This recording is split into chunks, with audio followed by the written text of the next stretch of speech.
Breaking news చూస్తున్నాం. మద్యం policy కేసులో తిహార్ జైల్లో ఉన్న బీఆర్ఎస్ ఎమ్మెల్సీ కవిత జ్యుడిషియల్ రిమాండ్ ను రౌస్ అవెన్యూ సిబిఐ ప్రత్యేక న్యాయస్థానం పొడిగించింది. మే 20వ తేదీ వరకు ఆమె రిమాండ్ కు పొడిగించింది. ఈ అధికారులు కవితను వర్చువల్ గా కోర్టులో హాజరుపరిచారు. ఈ కేసుకు సంబంధించి 8,000 పేజీల సప్లిమెంటరీ ఛార్జ్ షీట్ ను దాఖలు చేశారు. దీంతో ఆమె రిమాండ్ ను పొడిగించింది. ఛార్జ్ షీట్ ను పరిగణలోకి తీసుకోవడంపై మే 20న విచారణ జరగనుంది.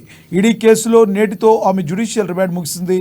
మద్యం పాలసీ కేసులో దర్యాప్తు కొనసాగుతోందని, కాబట్టి ఆమె డిమాండ్ ను పొడిగించాలని ఈ ఈడీ కోర్టు విజ్ఞప్తి చేసింది.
మద్యం పాలసీ కేసులో తిహార్ జైల్లో ఉన్న బీఆర్ఎస్ ఎమ్మెల్సీ కవిత జ్యుడిషియల్ రిమాండ్ ను రౌస్ అవెన్యూ సిబిఐ ప్రత్యేక న్యాయస్థానం పొడిగించింది. మే 20వ తేదీ వరకు ఆమె రిమాండ్ ను పొడిగించింది. ఈడీ అధికారులు కవితను వర్చువల్ గా కోర్టులో హాజరుపరిచారు. ఈ కేసుకు సంబంధించి 8,000 పేజీల సప్లిమెంటరీ ఛార్జ్ షీట్ ను దాఖలు చేశారు. దీంతో ఆమె రిమాండ్ ను పొడిగించింది. ఛార్జ్ షీట్ ను పరిగణలోకి తీసుకోవడంపై మే 20న విచారణ జరగనుంది. ఈడీ కేసులో నేటితో ఆమె జ్యుడిషియల్ రిమాండ్ ముగిసింది. మద్యం పాలసీ కేసులో దర్యాప్తు కొనసాగుతోందని, కాబట్టి ఆమె రిమాండ్ ను పొడిగించాలని ఈడీ కోర్టుకు విజ్ఞప్తి చేసింది. ఇదే విషయానికి సంబంధించి మరింత సమాచారాన్ని మా హైదరాబాద్ బ్యూరో ప్రణయ్ ఫోన్ ద్వారా అందిస్తారు. ప్రణయ్, ఏమైంది అసలు కవిత ఇష్యూ గురించి మీ దగ్గర ఉన్న తాజా సమాచారం ఏంటి? Thank you Lakshminath.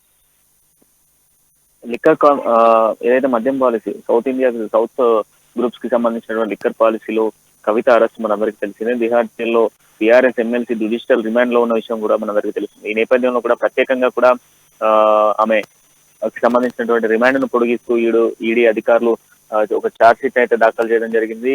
ఏదైతే సప్లిమెంటరీ ఛార్జ్ షీట్ ను దాదాపు 8,000 పేజీలతో సప్లిమెంటరీ ఛార్జ్ షీట్ ను దాఖలు చేసిన నేపథ్యంలో దీంతో ఆమె రిమాండ్ మరొకసారి పెరిగిందని చెప్పుకోవాలి. దాదాపు మే 20 వరకు ఆమెకు సంబంధించినటువంటి జ్యుడిషియల్ రిమాండ్ పెరిగింది. మే 20న దీనికి సంబంధించిన విచారణ జరగబోతా ఉంది.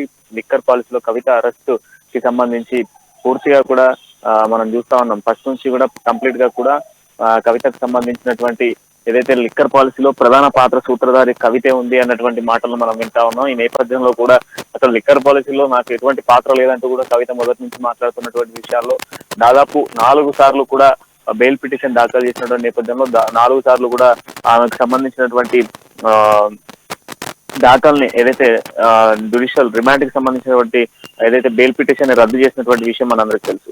ఈ నేపథ్యంలో మరొకసారి కూడా కవితకు సంబంధించినటువంటి బెయిల్ పిటిషన్ కి సంబంధించినటువంటి నేపథ్యంలో కూడా కవిత కంప్లీట్ గా కూడా ఇందులో ఏదైతే ఈడీ తీసుకున్నటువంటి కస్టడీ మేరకు దాదాపు ఈడీ కస్టడీలో భాగంగానే దాదాపు పూర్తిగా ఆల్మోస్ట్ మనం చూసుకుంటే 8,000 పేజీలను దాఖలు చేసిన సిచ్యువేషన్స్ అయితే కనబడతా ఉన్నాయి. 8,000 పేజీల ఏదైతే 8,000 పేజీల సప్లిమెంటరీ ఛార్జ్ షీట్ ను దాఖలు చేసినటువంటి నేపథ్యంలో సిబిఐ ప్రత్యేకంగా న్యాయస్థానంలో ఈ యొక్క పిటిషన్ కి సంబంధించినటువంటి దాఖలు చేసినటువంటి నేపథ్యంలో కూడా గత 3 రోజుల నుంచి అంటే మే 5 నుంచి ప్రారంభమైనటువంటి ఎంక్వైరీ కాస్త గతంలో నిందితులుగా ఉన్నటువంటి వాళ్ళందరినీ కూడా పరిగణలోకి తీసుకొని వాళ్ళు ఇచ్చినటువంటి స్టేట్మెంట్స్ తో పాటుగా కవిత ఇచ్చినటువంటి స్టేట్మెంట్స్, అదేవిధంగా గతంలో జరిగినటువంటి దాదాపు 25 కోట్లకు సంబంధించిన ట్రాన్సాక్షన్ ఏదైతే ఉందో ఆ ట్రాన్సాక్షన్ కి సంబంధించిన డేటాను మెన్షన్ చేస్తూ కవిత ఫోన్ లో సేకరించినటువంటి డేటా సిబిఐ గతంలోనే రికవరీ చేసినటువంటి నేపథ్యంలో ఆ రికవరీతో పాటుగా 8,000 పేజీలకు సంబంధించినటువంటి దాదాపు ఒక కంప్లీట్ డేటాను కూడా కోర్టుకు ప్రొడ్యూస్ చేసిన నేపథ్యంలో కోర్టు దాదాపు ఈ నెల 20 వరకు కూడా విచారణ గడువు తీసుకున్న సిచ్యువేషన్స్ కనబడతా ఉన్నాయి. జ్యుడిషియల్ రిమాండ్ ని మరింతగా పొడిగించిన సిచ్యువేషన్స్ కనబడతా ఉన్నాయి. ఈ నేపథ్యంలో మరొకసారి కూడా కవితకు షాక్ ఎదురైందని చెప్పుకోవాలి. దాదాపు ఒకవైపు ఢిల్లీ సీఎం గా ఉన్నటువంటి అరవింద్ కేజ్రీవాల్ బెయిల్ ఏదైతే మధ్యంతర బెయిల్ మంజూరు చేసిన నేపథ్యంలో కూడా ఆయన ప్రచారంలో జరిగిన విషయం కూడా మనందరికీ తెలుస్తుంది. కానీ కవితకు సంబంధించి మాత్రం బెయిల్ ఇచ్చే ప్రసక్తే లేదంటూ కూడా అటు సవాళ్లపై ప్రతి సవాళ్లు చేస్తా ఉన్నాయి ఈడీ సిబిఐ అని చెప్పుకోవాలి. ఒకవైపు కవితకు సంబంధించినటువంటి న్యాయవాదులు కూడా పోరాటం చేస్తున్నారని చెప్పుకోవాలి. అనునిత్యం కూడా కవితకు సంబంధించినటువంటి బెయిల్ పిటిషన్ పై ప్రయత్నాలు కొనసాగిస్తున్నా కూడా కవితకి ఎక్కడ కూడా బెయిల్ వచ్చేటువంటి ఛాన్సెస్ అయితే దాఖలు కనిపించట్లేదు. కంప్లీట్ గా కూడా కవితకు సంబంధించినటువంటి బెయిల్ పిటిషన్ లో ఇప్పటి వరకు దాఖలు చేసినటువంటి అన్ని బెయిల్ పిటిషన్స్ కూడా రద్దు చేస్తూ వస్తున్నటువంటి నేపథ్యంలో కూడా కవితకు బెయిల్ వచ్చేటువంటి ఛాన్సెస్ అయితే ఏమాత్రం కనిపించట్లేదని చెప్పుకోవాలి. ఈ నేపథ్యంలోనే కవితకు సంబంధించి ఈ నెల 20 వరకు కూడా రిమాండ్ ఏదైతే జ్యుడిషియల్ కస్టడీ రిమాండ్ ను పొడిగించినట్టుగా కూడా ధర్మాసనం తీర్పిచ్చిన పరిస్థితులు అయితే కనబడతా ఉన్నాయి. సిబిఐ విజ్ఞప్తి మేరకు పొడిగిస్తూ కూడా నిర్ణయం తీసుకున్న సిచ్యువేషన్స్ కనబడతా ఉన్నాయి. Lakshminath, thank you Pranay.